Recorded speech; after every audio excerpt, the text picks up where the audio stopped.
Welcome into 11 Personnel. I'm Nick Roush, joined here by Adam Luckett, as always.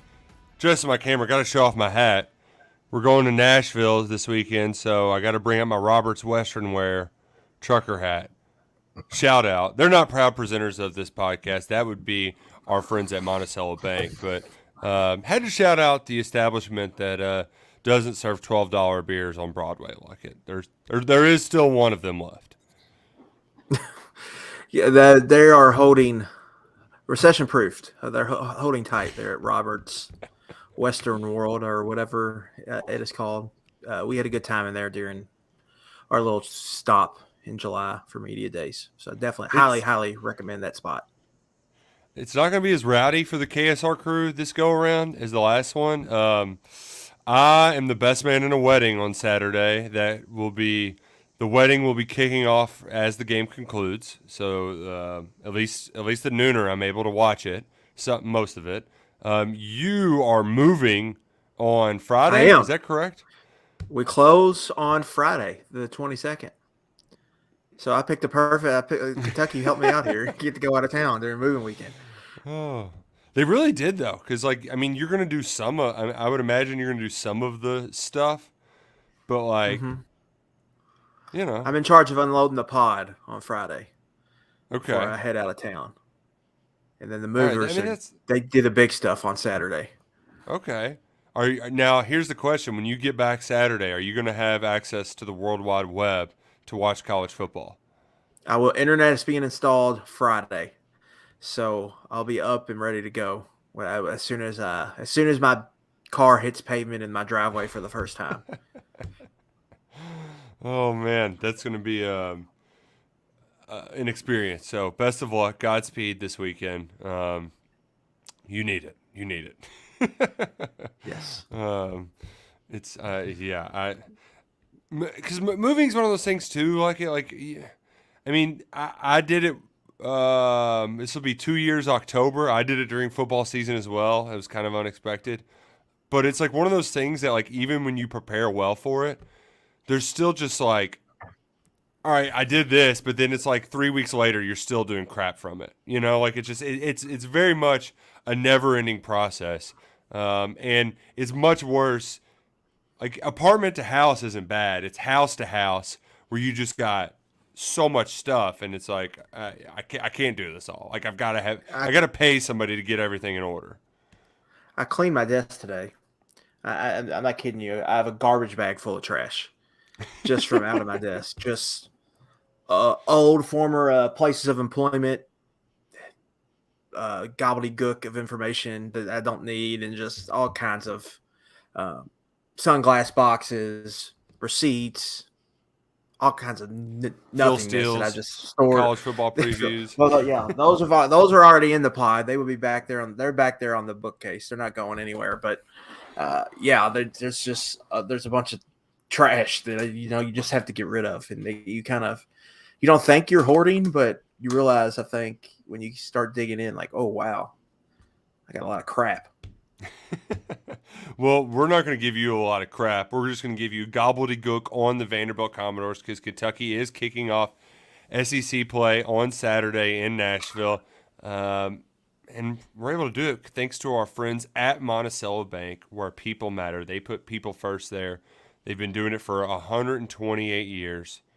You can always stay in business if you're a bank that long, if you're that good at what you do. And they're everywhere. The Go NBC mobile app or NBCbank.com. That's where you'll find them. Whether you just want to do a little personal banking, or maybe you need a small business loan, construction loan to build a house like Mr. Luckett over here. They've got so many products. They're going to put the numbers on your side to make it work for you. You can do it online or visit them at one of their 21 locations in 14 different counties across the Commonwealth, including one not far from us on North Hurstbourne Lane in Linden, right here in Louisville, Kentucky. That's their flagship. You can find them there or anywhere. NBCbank.com, Monticello Bank, where people matter. Member FDIC Equal Housing Lender. Luckett, before we dive in, as we always do, let's do a little cleanup from Saturday. I know in the SEC it just means more, But Luckett, it it's looking things are looking kind of ripe for the taking right now. There's not a whole lot in the Southeastern Conference that you look at and you say, I don't know. That's just a steamroller right there. Like this is just a mega death. Like the old school Alabama where they would just grind you to smithereens. They're, even Georgia is vulnerable. So what have you made of SEC play so far? Not including the Vanderbilt Commodores, who we can make fun of in a little bit. Yeah, some people are thinking Georgia's getting boboed a little bit there in Athens. The offense has just been getting off slow starts, feels like, Nick. I mean, South Carolina game, it was just like, what are they doing for a half? And they just kind of figure things out. And they did that in their G5 games too. Yeah. So that's been a little weird. All right, they started real slow against Ball State. I mean, they had a punt return for a touchdown, but that was the only score for a little bit. And I believe week 1, I'm trying to think if they played back then. They had a slow start then too. So yeah, that's been a little odd. You expect them to hit the gas at any point. Alabama's kind of a mess right now with the quarterback shuffle. Then on down the list, I mean, LSU boat race Mississippi State, but I think Mississippi State has a chance to be fairly bad. Might say more about Mississippi State than LSU. I don't know how much stock to put in that. Ole Miss, they're getting a lot of energy this week, Nick. But if you actually sat down and watched their last 2 games, they were both a lot closer than the final score, period. Yeah. That's one of those games. You were on Tulane, right? And Tulane was in that game, was leading at halftime. Georgia Tech was within 1 score a lot of that football game, and then it just got away from them late, and Lane was driving the cover train, trying to get those tickets across the window. So they're getting a lot of credit right now, but it's just like, we'll see this weekend where they're at. Is it still, what did the number move down to? It was like 11.5 when it opened. I would imagine it's at 7 last I checked. Oh, wow. It got all the way down to that. Yeah, I'm fascinated by that game because you couldn't get me to touch it with a 10-foot pole because I don't trust this Ole Miss team at all. And usually, why would I doubt Nick Saban for this long either? He's pretty good when his back's up against the wall. And I think last week was as much of a litmus test and we're going to shut everybody the hell up, give the other guys a shot, and then ride with our guy Milroe. So I still don't know if that means that they're more than a touchdown better than Ole Miss. But yeah, I mean, across the board like that, this weekend's, we'll talk about it more in the Pigskin preview, but like that Jerry World game is, that one's always a 1-score game. And both of those teams have bad non-conference losses. I don't know if you would say Miami might actually end up being a pretty good football team. And that was on the road, but Texas A&M didn't look good there, and Arkansas losing to BYU at home. I mean, it's not a good loss at all. We'll have to wait. We got to wait 2 weeks for that game because Arkansas is at LSU this week, and I'm getting the kickoff times. You got because they're doing the 11 a.m. local kickoff. Yeah. And it's why that game in Jerry World is just like Jerry Jones. They're appeasing him, and nobody likes it. Like, he's the only person that's happy about that football game. Nobody in Arkansas is, and nobody at Texas A&M is. Because, like, Dallas isn't close to College Station / Houston. They're not, or Arlington. Yeah. Like, it's not. It'd probably be closer if they went to Fayetteville, or War Memorial Stadium. Play to Memphis. I think Arkansas's at LSU. What's weird this week is Kentucky Vanderbilt, Nick, is always in November. It's been in November forever. It was in September in 2014, and then before that, you have to go back into like the 70s to find a game. Not in November. So that's weird. And then LSU Arkansas is always in November, but they're playing that in September. Battle for the Golden Boot. For the Golden Boot. Yeah, one of the most underrated rivalry trophies in college football. And so you got SEC switching schedules up, and I think this is something that's going to happen more with, you're adding some new teams. You might get another conference game. You're going to see some more of this. And so that's interesting. But overall, the SEC, like Josh Heupel's offense looks mortal. Florida only scored 3 points in the second half and beat a Josh Heupel offense by double digits. That's kind of like, oh, really didn't look all that great. So it's like, what's going on there? And for Kentucky, we really don't know much about Kentucky yet. Yeah. They handle their business, I would say, against Louisiana, Ball State in Akron. They messed around for a half against EKU before hitting the gas. So we don't really know where they are other than that they've gotten off to slow starts and that the passing game is really explosive, and even the run game has been pretty explosive. But we don't really know who they are, and that's something we're going to get a better idea of, I think, Saturday. But for Kentucky, you build momentum. You got a chance to build momentum here.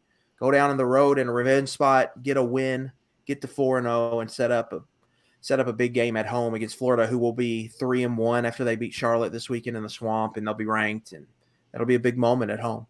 But you got to take care of Vanderbilt first. Yeah, and I don't think you're going to have too many people looking ahead. It's a lot of – we got the Ray Davis homecoming game. We've got the Barryon Brown homecoming game. And you've got the revenge factor, right? Kentucky lost to Vanderbilt a year ago. So, well, do you want to dive into – do you have any more college football cleanup that you'd like to get out the brooms for? Jay Norvell, the coaching malpractice in that game. Like, how do you not go for two in overtime? I don't understand that. I would like to set the scene, too. Like, if y'all haven't watched the video that Peak made of us throughout our day going through Kroger Field, it's great stuff on the KSR YouTube channel. So after you watch this, click on that. He got a small glimpse of it, but, of course, lighting's not going to be great in the back of the car while we're listening to Colorado State. But that whole car ride back, we're just like, what are they doing? Like, what? Did he really? If it's like Ron Lemon, asking questions during the show, like, Dion choosing to get the ball first, I was like, this is so stupid. And then Jay Norvell not making pay for him, that was even dumber. I don't understand. That makes both sides of that, really. It just was. What are we doing here? Head scratching. Yeah. That was something else. That hit was gnarly. That they put on Travis Hunter, like, yeah. Who would have thought that Jay Norvell and Colorado State actually could go out and just like wrestle their way into that being a game? Should have won the game.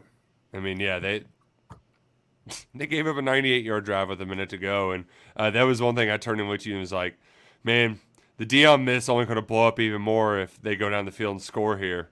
And I mean, just that car ride, we got to what, Shelbyville, Whitey Paytona, somewhere around there, and I bet it was 5 times at least. We were just like, no way, no way. Crazy. Absolute crazy. Colorado and Boulder, they've officially made it to Banana Land because everything about that place right now is just hard to believe. Except it won't be hard to believe when they get the brakes beat off them Saturday. Could be bad. I like there's great potential for Colorado backdoor cover in that game. Like Oregon getting up big and then Colorado's offense just keeps throwing it. But yeah, I'll be very interested to see them because Oregon's another team. Well, I guess they've gone to Texas Tech and won there, but we don't really know a bunch about them yet. But they look pretty good from what I've seen early in the season. Yeah. So it's wide open. If you told me to name the best 4 teams, Nick, I don't know if I could do it right now because there's no. I mean, I would still have Georgia in there, but after that, every team has flaws. Michigan's played nobody. Ohio State, and they haven't looked great. 0-3 against the spread. The Harbaugh principle. Dude, we forgot to play it, man. That was so stupid. You mentioned it, and we forgot to play it. It's 3-0. But Ohio State did crank it up against Western, but I guess Penn State maybe. But you're right. There's not a team that's really clearly elevated themselves above the pack. Texas, they had that statement win, but they've looked bad in their other 2 games. Wyoming. Doing the Texas thing. Yeah, exactly. So, college football, man, we should learn more this weekend. It's a loaded slate. We'll cover all of the big games on Pigskin Preview, but we're gonna learn a lot more. I think our guy JD Piquel said that this is where the kind of the story arc of the college football season really starts to take shape, because so far the games, they've been kind of fun, but does North Carolina or South Carolina really determine how the national landscape is going to be shaped? I mean, maybe North Carolina can mess around and like win the ACC, but you know what I mean? Like there haven't been these sort of incredibly impactful games that we think are going to decide conference championships in the college football playoff. So the marquee, Notre Dame, Ohio State, that's going to be huge. Notre Dame, I might put them in the top 4, even though they haven't really been tested yet. Yeah, they're good. They're good. So they go to NC that should be a State great and pulled game. away from them, so that was a nice win. Yeah. So this will be a good weekend. Good luck to all those who aren't spending it all at a wedding. I'm not bitter. I'm actually really excited, but I'm just going to keep bringing that up because it's the football guy in me. It's like a natural reaction. Just like my natural reaction was tonight, Luckett. I put in the calendar my favorite band, Nathaniel Ratliff and the Night Sweats. They were playing in Newport right now, and I put it in my calendar in June, and I set a reminder to potentially get some last-minute tickets with Game Time. And I looked down at about 5 o'clock. It was like, oh, $50, and I could get $20 off of promo code KSR. Like, oh, man, I wish I could just cancel this podcast and make this a quick drive and go up to that concert because they're awesome. You can do that if you have the Game Time app on your phone. It's your best place to get last-minute tickets anywhere, whether it is concerts or like St. Paul and the Broken Bones, another great band. They're in Louisville on Saturday, Paristown. Boom. $20 off, promo code KSR, or just anything around town. I know night races, they're coming back, Luckett, and Churchill Downs, they bump up the rate to get in the door. I think it's $20 to get in the door. Guess what? You get $20 off your first purchase on the Game Time app, promo code KSR. So consider that before you go to night races. Before you go anywhere, it's the fastest, easiest way to get tickets. 2 clicks, bada boom, bada bam. You can see where your seats are. It's incredible. You won't regret it. Visit gametime.co or download the Game Time app. Promo code KSR for $20 off your first purchase. Luckett, the Vanderbilt Commodores, we've got a big time. I never thought we'd be in a position where we're having a Vandy revenge game, but Ray Davis returns, and I'm not saying he has something to prove, but he mentioned it. Like, he's not going to – his line is this isn't Ray Davis versus Vanderbilt. It's Kentucky versus Vanderbilt. But, like, the part of him is that he talked trash to DeRicky Wright and C.J. Taylor and Jalen Mahoney all during practice last year. And they were saying things like, man, you wouldn't have caught that if that was a real game. I would have busted you off your block. Ain't no way you're breaking that tackle. I would have taken you to the ground. Well, Ray said, no more what ifs. It's going to be a real game, and we're going to see who's going to be the one standing, who's going to get to talk after that game. I don't think – like, I worried about Barryon last year in Nashville. I don't worry about Ray's maturity. I think there's just going to be a little bit of extra juice where my only hope is that he just doesn't get too excited and run through the reads. I forgot who it was that used to do that, where they would just like run right in. They just wouldn't let the play develop. I don't know if it was Boom or who it was, but like just getting too quick to the hole instead of being patient and let it read. But Ray seems like a mature enough guy that I don't think you should be too worried about it. Barryon, on the other hand, that fumble he picked up the other day, I always worry about him doing too much, you know? Yeah, but every once in a while, that too much turns into something awesome. Yeah. Yeah, I think it's obviously that's the number one storyline this week is Ray Davis returning home or returning to Vanderbilt. Clark Lee's been asked about it a ton. around Vandy right now, Nick, it's kind of the storyline with this team. They've been disappointing to this point, so they're looking at like what happened, and they see some players left in the portal. So why are they losing some players? Was it NIL? Was it this or that or this or that? Looking for like why do they have these holes? And this could be like a really like if Ray goes down here and has a huge game for Vandy, it could be like an eye-opening moment. Like if we want to truly do this, we've got to keep good players here. You can't have players going to Kentucky. So there's that aspect to it, I think. And obviously, go ahead. The other part of it is, it's so hard for me to pull quotes from Clark Lee because he's the most boring person that's ever spoken to a microphone. Dude should be on NPR.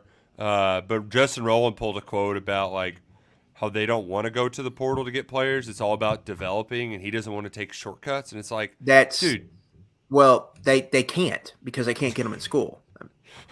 So he's just not saying that, but he would take transfers if he could.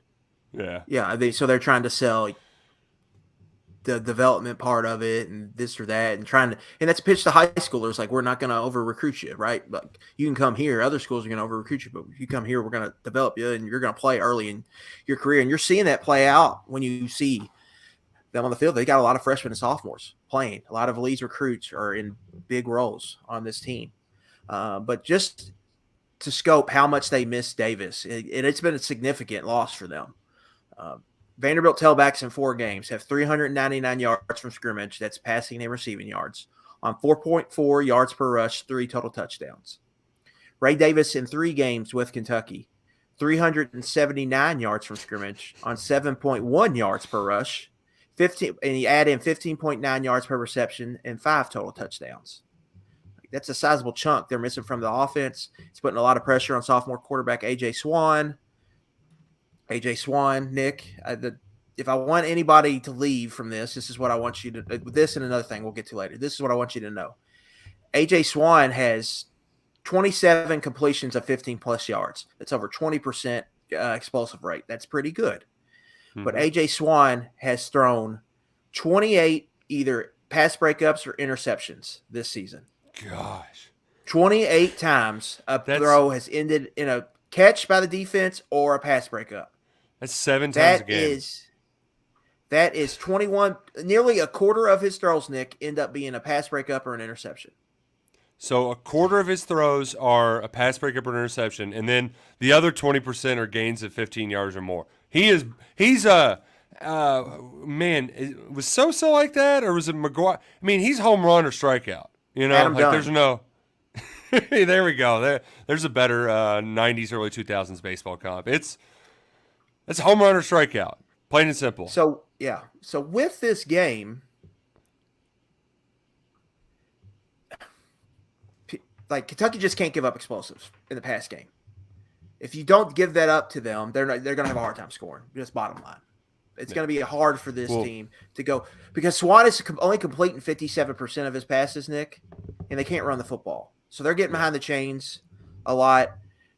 Let's see here. They are down they're 66 in success rate, but a lot of that's just due to the passing. They're 82nd in EPA, which kind of measures in your explosiveness. So they've been explosive in the pass game, but they've got no explosiveness at all from the run game.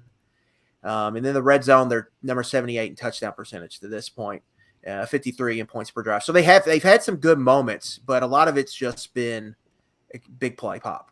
And if you take away the big play pop, they're going to have a hard time moving the football. And what does Kentucky do best typically? Limit the big plays. Limit the big plays, but Kentucky's pass defense has looked somewhat iffy to me. Giving up over right at 65, 70% completion rate, over 7 yards per attempt. Those are high numbers that we don't typically see from Brad White's defense. So I'm really intrigued to see them this week because they're going to have to play some true nickel.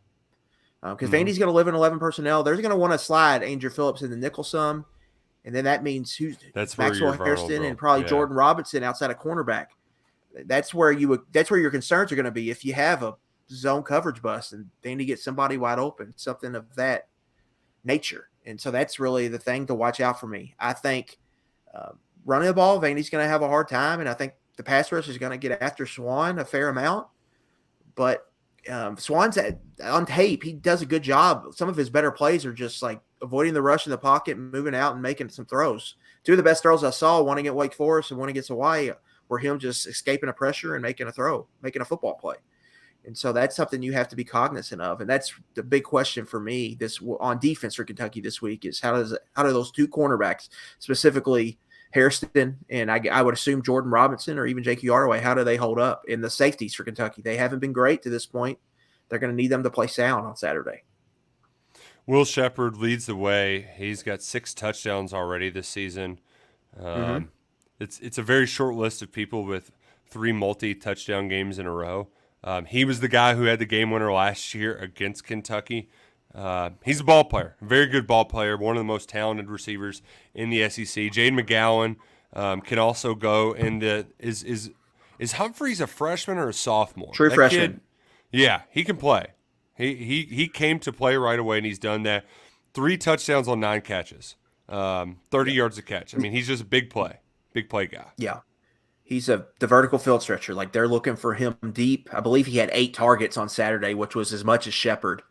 So they're actually trying to look to get him the ball more. He broke Jalen Ramsey's Tennessee State record in the 200 meters, Nick, 21.73. He's from Nashville, went to CPA, which is football powerhouse there. He's a good-looking young player. So he's going to be a guy Kentucky has to match up with. I mean, that receiving core, that first 3, I mean, it's good, man. Yeah. And they've got some backups. The Quincy Skinner, who caught that ball on 4th down, he's back, and he's probably their 4th receiver. So they've got some good receivers here. Jaden McGowan's a fast slot receiver, returned a kick for a touchdown against Hawaii. So he's dangerous with the ball in open space. Their receivers are a legitimate thing you have to match up with when you play them. And Swan can make some big boy throws. It's just the overall efficiency of the offense is lacking. And if you make them put drives together, which is kind of Kentucky's MO on defense, they're going to have a hard time. It's going to be a nice test. At least I will say Maxwell Harrison, he has been a pleasant surprise so far. So this will be a nice test after him and Phillips both have played. They play fast. Those two play fast and physical, man. Like I don't have any worries about them tackling and getting off blocks, but it's more so we just got to see him in coverage. We haven't seen Hairston really be challenged yet in coverage. We've seen him in practice, and he's held up well, I've thought, but we got to see it in the game. And so he's going to get challenged here on Saturday. And so this is going to be a good kind of measuring stick to really know where Kentucky pass coverage in the secondary is at. I'm fascinated by it all. But on the other side, Vanderbilt's pass coverage, not great. They're giving up a lot of points. It's one of those things, too, where kind of like Swan, where it's boom or bust. They're creating a lot of turnovers. I want to say it's 6 takeaways so far this season. DeRicky Wright's responsible for a lot of them. He creates a lot of havoc, but they're giving up a lot of yardage.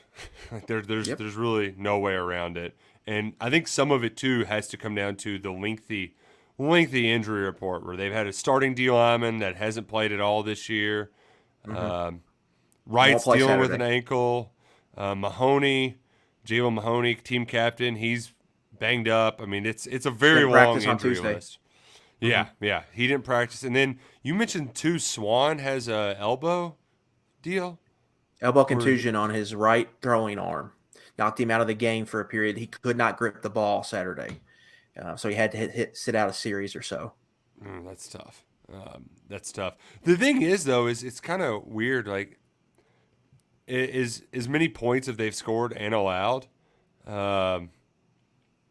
they're very similar in how they actually, I was looking at the wrong stats. Never mind. You got me on a new analytics site, Luckett, and I'm still learning how to read the plays. Game on paper, highly recommend. Yeah, there you go. There's a lot there. Drew asked that question on KS Board about some of the resources, gameonpaper.com. We're trying something new this year. It's going to be the Birddog's going to sponsor it this week, because why the heck not? Birddogs will make you look good, feel good, play good. No matter what your attire is, for tailgate season, it needs to be Birddogs. The joggers, the shorts, you'll feel comfortable, you'll look good. It's almost quarter zip season. They'll hook you up polos. Bird Dogs has all the game day gear you need. Promo code KSR will get you a Hydro Flask style water bottle as well on your order. birddogs.com/KSR to get your tailgate gear. They're going to sponsor the KS Board question of the day, where we're going to bring in one of our subscribers who asked us a question. Instead of just like reading it off, we're like, hey, why don't we have him join the show? So today we've got Adam Griggs is joining us for the first time for the KS Board question of the day. Adam, it's a pleasure. Love the cat's hat. You got a professional setup. This is well done. Are you nice. Also a podcaster? No, I work remotely, so it's all part of the game right now. Thanks for having me. Really appreciate it. Love UK football. So one of the things we've all been seen last year, we complained about it. One of many things was slow offense from Rick Scangarello. And one of the things I've seen this year is Liam Cohen is putting an offense out there that's even slower. The saving grace is that we're putting out a lot of points. I think 31 offensive points per game compared to about 19. So that's fantastic. My only question is, at that points per play pace, is that something that we need to be concerned about? Or are we really going to need to start picking up the pace of play when SEC competition starts? Great question. First and foremost, Adam, that was wonderful, because it got the hamster wheels in Luckett's brain turning. You can see it right now on the KSR YouTube channel. Luckett, I kind of lean that it can be sustainable because of the personnel, but I'm curious because it's not something that I typically like analyze across college football, like plays, explosive, all that sort of stuff. I think it can work. But I don't know. You tell me if I'm right or wrong. Yeah, first things first, like explosive plays are the greatest indicator to win and losing. Like if you win the explosive play battle, you're going to have a great shot to win. But you are right. Like, is this sustainable? I don't like. Is Kentucky going to be number 2 in yards per snap throughout the season up there with Caleb Williams? I don't know. But the thing you want to watch for really is situationally, how are they doing? Like, how are they doing on third down? Are they extending drives? And when they get in scoring territory, specifically the red zone, are they scoring touchdowns? Right? Last year, they were in the hundreds in both of those. I mean, Nick gave Scangarello the red zone rich a nickname for a reason. And the third down wasn't much better either. So right now, they're 27th in third down conversion percentage. They're 52nd in red zone touchdown percentage. But they would have been 5 of 5 if you count the EKU game at the end. They scored, but they didn't. They went 3 for 3 against Akron. So that's really what you want to watch to me. Are they extending drives on third down? And when they get in the red zone, are they scoring touchdowns? Those are the most important. And then if you can get the explosive plays on top of it and you get those 50-plus chunk yard touchdowns, you're always going to take those.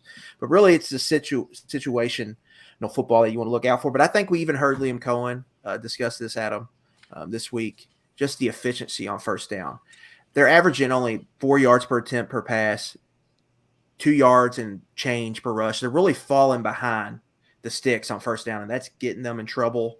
So that's something long-term. You can't do that moving forward. So it's definitely something to watch, but it's also going to be – I think it's going to be different this year with all the pieces they have because of the personnel. They're just more explosive. They're not built to just 6 yards, 7 yards, 5 yards, 4 yards. Well, one of the things I was really – I'm not concerned just because I feel like new transfer QB, Liam Cohen, not reinventing himself, but trying to make sure he's fresh.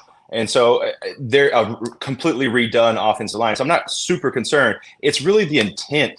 All offseason, we heard about simplifying offensive play calling and getting it in there so that we weren't running down under 5 seconds on the play clock. And so if that intent was there all summer long about getting simplification, getting the plays in there quicker, yet when you're watching the game, you still routinely see that play clock. They're looking to the sideline, and that play clock is running low.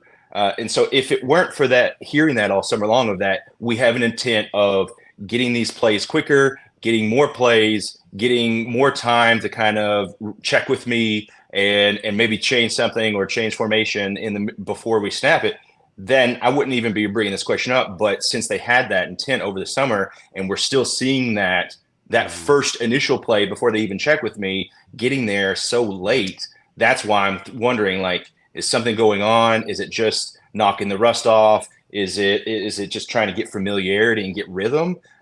So that's really the thing that I'm really asking the question about.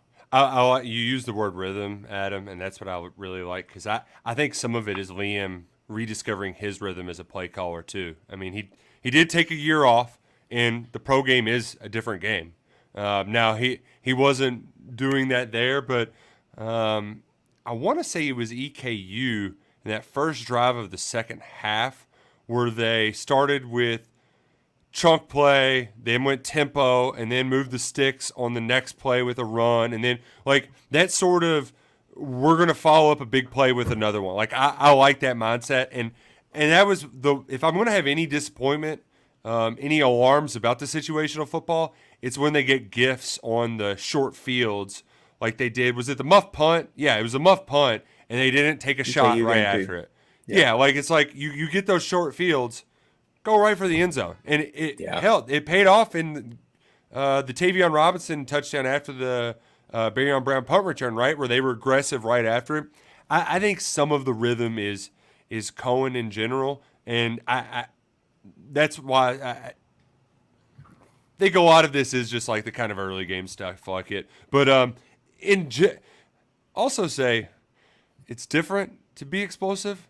It's also nice that we spent all offseason not talking about being more explosive. It's like, oh, that was the thing I talked about with Eddie Grant every freaking offseason. We got to be more explosive. Got to be more explosive. And it's like, well, it's here. we made it. Yeah, I think a lot. They just got a lot of new pieces, Adam. Sorry, I didn't mean to cut you off, but they just got a lot of new pieces. I think they're trying to figure stuff out. And there was a lot of trying stuff, I think, the first couple weeks. But the schedule allowed them to do it. But now that's over. So now we need to see who they are and what they want to be moving forward. And I think you're right. If it's second quarter Vanderbilt, it's the third or fourth time where we've seen the play clock down under 3 seconds. Like what's going on there? So that's something definitely to keep an eye on moving forward. Well, I think one of the blessings in disguise is Liam Cohen having to go up to the box, because I think him being able to see the field is going to be able to alleviate some of those issues that you were just talking about of having newness and getting that understanding of what he's working with and getting that familiarity back to the college game, and being able to see everything from the eye in the sky is going to be a little bit easier for him. And he might not be used to that, but it might be helpful for him to be able to get plays in there, digest it a little bit quicker, and throw those down to the field so they can get in there. So I think that actually might be a blessing in disguise. And I'm glad he's doing much better health-wise. I don't want to benefit from that, but I do think it could be something that could help the pace of play. A nice unintended consequence, and it's one of those things. If you get in the fog of war on the sidelines, right? Like the bullets are flying, and you just get a little upstairs. I bet you have a better feel or sense of how the game's looking from 10,000 feet. So something will be. Everybody's going to be keeping close tabs when Kentucky's at Vanderbilt. Adam, this has been awesome. We weren't sure how this would work, so you've been a great guinea pig. Our animal testing, you're our test case. Yeah, there's no chemicals rubbing off on this broadcast, so you're good there. But we appreciate you so much for chiming in, for being a member over on KSR Plus, and hey, thanks for joining us. This was fun. Hope you enjoyed it as well. Absolutely. Thank you, guys. Have a great time, and I look forward to listening to everything for the rest of the season. Wow. Thanks, Adam. Spectacular. First ever KS Sport question of the day. High bar there, Nick.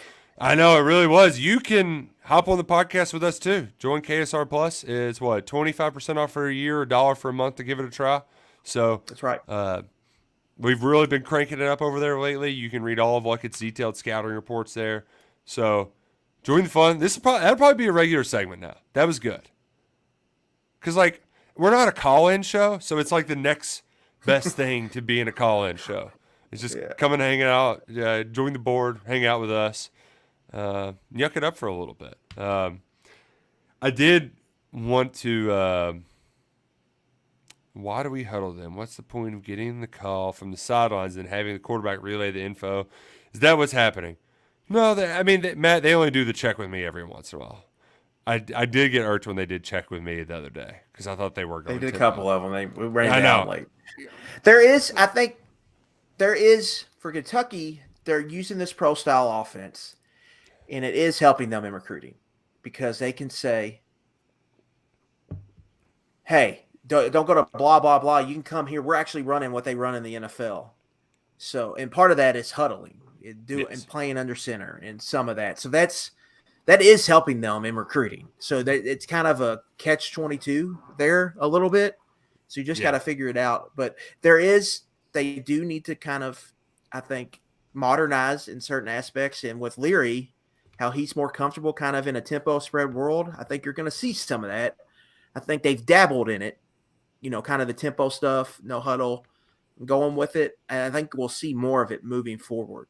But I think this first week is just about them the first 3 weeks were a preseason. Right. They weren't, but they were. And so now that it's over, now it's time to go. And now to go starts now. You got Vanderbilt on a road in a revenge spot. And they're going to be in a construction zone in the stadium. We joke about it, but I actually did pull up the Vandy United live construction cams so I could see what we're working with this Saturday. They put a lot up in the last year. I'll give them credit for it, but I counted the machinery. We had 2 forklifts, 2 excavators, 2 cranes, and a knuckle lift that were visible. Roush's audit service. Yeah, and a lot of those things I didn't know what their names were, but little kids, little boys like my son love construction equipment. So we got a book from the library that was the ABCs of construction equipment. I didn't know what half those things were before. There was something else out there, but I couldn't really identify. It was behind a fence. But I didn't realize, too, they don't pull that scoreboard up on the cranes until game day, which, I mean, I guess makes sense. You don't want to burn those, potential work days or whatever. But it's just they also have. We'll be able to. We'll share on the site for fans on how to get there. They have videos on like how to navigate through all that. Because Luckett, you're going to have to do it as well. You're going to have to put on your hard hat. To check that out and walk through it. But they actually have like, hey, here's how you walk through all this maze, this menagerie, to get to the stadium. That's 20. It's 28,000 from 40,000. It's going to look like what it should look like what a Vanderbilt football stadium should be, which is basically like Papa John's before they did the stupid renovations, where it's like, oh, it's just a lower bowl that's going to have some nice little suite areas. It'll be nice when it's all done, but right now it's a mess. I like the line that Barryon used where it's like, well, it's still 120 yards, right? Like all the stuff outside of it don't really matter, which that is something for this week that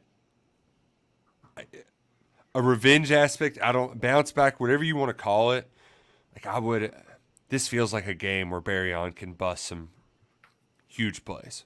I mean, if he just does what he needs to do, like he can go the hell off down at First Bank Stadium. I'm glad you said that, and it is true.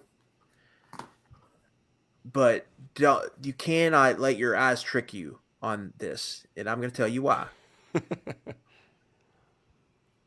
Because Vanderbilt's secondary has been bad, and they've switched starters already. They're starting two freshmen, one true freshman, one redshirt freshman.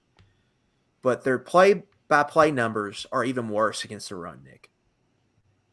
They are, really? Let me pull it up here. Yes. They are in the hundreds. I'm trying to find it. God bless. They are in the hundreds in rushing success rate, in the hundreds in rushing EPA.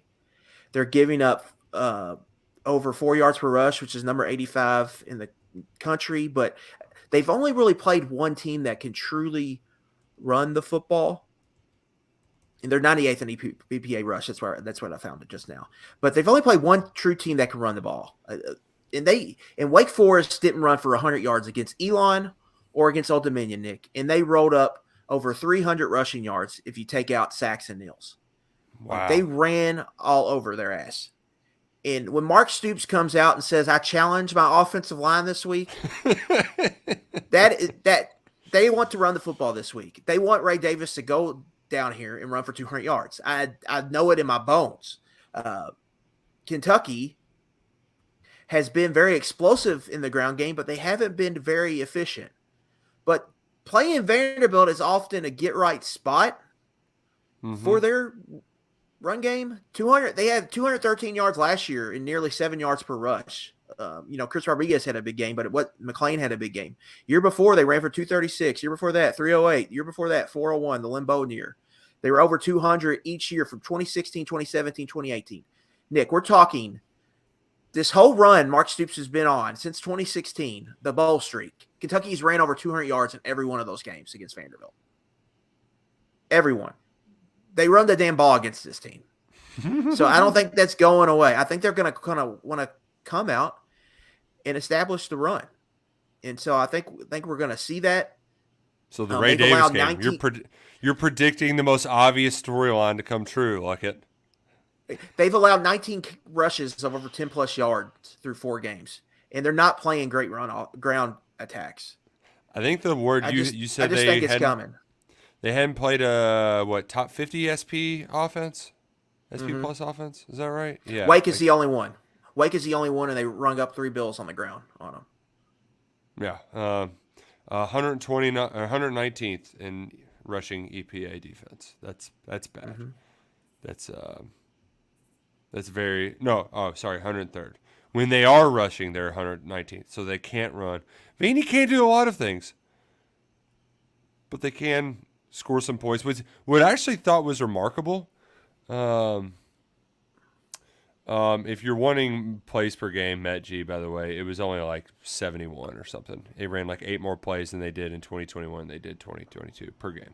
And those numbers will drop just because of the clocks. But I was looking at the Stats Award preview, Parker Fleming's, and what is fascinating, though, is each team is not running a lot of plays, from my understanding. They haven't run a bunch of plays per game. So that, even though I was thinking that I might be leaning over betting wise, Vandy's at 65 per game. Yeah, and that might be a thing too, where I think before the season we said it might take away possession. Maybe the new rules are going to affect the game a lot more than we thought. Yeah, it seeming that way potentially. Yeah. So. While I thought it might be leaning over because of that explosive Vanderbilt passing game, I mean, it only takes a couple of mistakes on either side to take a lot of scoring out, And the thing with Kentucky, if you establish the run, then you put that secondary that's in rough shape in vulnerable positions, right? Mm-hmm. If they've got to put an extra hat in the box to stop the run, that's when you can really carve them up in the pass game. So I Kentucky's going to be a pass first, I think, operation this year, but there is value, I think, this week in running the football, and I think that's something Kentucky's going to do. But regardless, Kentucky's going to move the rock against this team. The only really good thing Vanderbilt has done on defense is red zone defense. They're number 8 in the country in red zone touchdown percentage. I believe they had 17 red zone possessions. They've allowed 5 touchdowns. DeRicky Wright won the game against Hawaii. They are up 7 with time ticking out. Hawaii has a red zone position. He gets a interception in the end zone. If they score, Hawaii probably goes for 2, and Hawaii probably beats them. If they had a 2-point play cooked up. So he saved them there. This past week against UNLV, it could have got real ugly. But 4 red zone trips, they got 4 stops. UNLV kicked field goals. They had a red zone interception earlier in that Hawaii game too. In the first. Yeah, I believe they had 2 red zone turnovers that game. Yeah. So they are getting stops here. And what happened in this game last year? Kentucky 4 red zone possessions, 1 touchdown. Yep. Kentucky loses this game if they give up explosive pass plays and let Vandy get cheap scores, and if they don't finish drives in the red zone. Vanderbilt has also been really sloppy, Nick. They had a bad snap fumble last week, like Kentucky did. They're having questions with their center.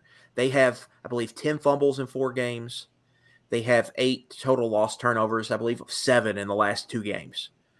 So ball security is a big deal for them right now. It's a problem.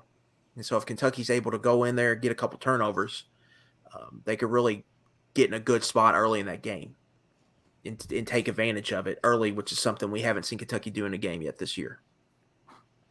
Something certainly to keep an eye on it. As I mentioned, we were talking with Alex for the KS Sport question of the day. Like the red zone numbers aren't that bad yet, but they have left some scoring opportunities on the board. You had the delay of game that got them out of field goal range last week. Those are the getting a holding call to bring a touchdown back. They're going to do that. Like that happens. Even if it was dumb, that's bad. The red zone stuff is the missing out on scoring opportunities. That's the real. That's the substance. Like that's the stuff that can actually matter in big time games. That's why Kentucky could never beat Georgia because Josh Allen gets a pick on like the 25-yard line and they kick a field goal. Right? Like that's the difference between being a good and a great team is when you get opportunities to score, you take advantage. Finish drives. Exactly. Finish. Vanderbilt has the opportunities are going to be there. How does Kentucky handle it? I'm excited to see it. And I'm excited to have SEC football back as much as we don't really care. Bubba Watson's in the chat. That's pretty cool. As much as we love to say, every game's great. We like watching Kentucky play football. It doesn't matter. It's a lot easier to read into stuff that happens in an SEC game than it gets a MAC team. We just unless you're Iowa State. It's actually probably a real Bubba Watson too, because he would probably say something like that. But Bubba's definitely just getting on. He's got to be online. Bubba's a week early. Ryder Cup picks will be next week, so just come back next week, Bubba. Doesn't Bubba's wife have a burner or something for him, or am I getting golf wives mixed up? There's some wild ones out there. There's some Patrick Reed stuff that he has burners. I don't know if Bubba's wife has one, but the Patrick Reed, he's apparently got multiple ones, and I believe they've maybe linked one back to his wife somehow. The story with him and his wife is weird because she's older and was his caddy, and then he chose his girlfriend, wife, caddy over his family, and they won't talk to him anymore. And I think they actually live nearby Augusta, and they were college within golf there. Yeah, they were within an hour of Augusta National when he won the Masters, and he won't talk to them. Just his caddy wife who has burners and tweets at people online. Great stuff. Yeah, he's golf. What a sport. He's an interesting guy. But I think he's an interesting guy. But we won't have to see him in the Ryder Cup this year at least. So wait, but Sunday Ryder Cup next week? Yeah. I guess the first. Time zone is Italy? Is that morning golf? Is that how? I guess that's how it's gonna work. What time is it in Rome right now? Good thing we're on the internet. We can look it up because I would think that they would be more earlier than England when we have to get up for the Open. So, by about 6 hours, Nick. They're 6 hours ahead Eastern time. Okay, that's not too bad. So if it's it'll be morning, but Yeah. Oh man, it's like watching the British Open. Am I gonna watch the Ryder Cup or am I gonna watch the Toy Story Jaguars game broadcast? I mean, it's a tough call. You need double screen. But anyway, back to this game, Nick. I do think this is to me, this is very much a game Kentucky should win comfortably. I very much expect them to win this game 31-13. Kentucky should score and should move the ball on this defense. This defense is bad. And it's a bad matchup for Vanderbilt's offense against Kentucky's defense because of stylistically and in the structure how Kentucky plays defense. They're going to make you 8, 9, 10, 11, 12 play, drive it, and that's not what Vanderbilt wants to do. Vanderbilt's got a chance to scare some teams because of how explosive their pass game can be. But I don't think Kentucky is the team to do that against. So I like Kentucky here, and I think Mark Stoops is happy he's not having to scheme up the zone read this week with Mike Wright. And with good receivers on the outside where he could just throw it up. They're not have to worry about that. It's more dealing with a pocket passer, and I think they're more comfortable with their scheme against that. And so I think it lines up well, revenge spot. But I do think there's potential to play against a desperate Vanderbilt team. That was a bad loss Saturday. The season is close to maybe possibly spiraling. For the first time, I think you could argue Lee maybe feeling some job pressure. So I think you can see them come out and play really hard, and Kentucky's going to have to match that intensity. Vandy scored a touchdown with 2 minutes and change on the clock to tie the game. Picked off a pass on the ensuing possession just a few plays later. Quickly, yeah. I mean, it was just like that. All they had to do was run out the time, kick a field goal, win. They couldn't do that because they can't run the ball. They're stuck on the hash. Vandy kicker kicks it straight.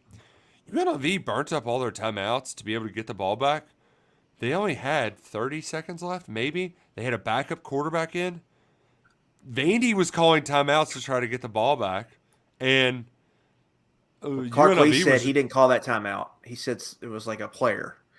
Now, I don't know if I believe that, but there was some funny business going on in that Vandy sideline. So someone did what they weren't supposed to do, and it cost them a game. Yeah. Yeah, because UNLV runs for a first down on the next play. The clock does still stop in the final 2 minutes, and then they chuck it deep with the backup quarterback. Dude's wide open, runs out of bounds at like the 25, and they kick the game winner just like that. So it was a bad loss, bad loss. That the one thing that Lee is going to do is he uses last year's Kentucky game as like an example of the resiliency of his program. He's going to bring that up a lot. Because a lot of teams, that kind of loss is the beginning of a spiral. So I'm kind of with you, Luckett. I do think they will be somewhat inspired. The Ray Davis factor, I think, is going to have them a little pissed off, too. That'll help with them. I think, yeah. No so doubt. I actually think that Vandy will be able to do enough to keep this kind of close. I would not lay the 13. 13 and a half, I think it is right now.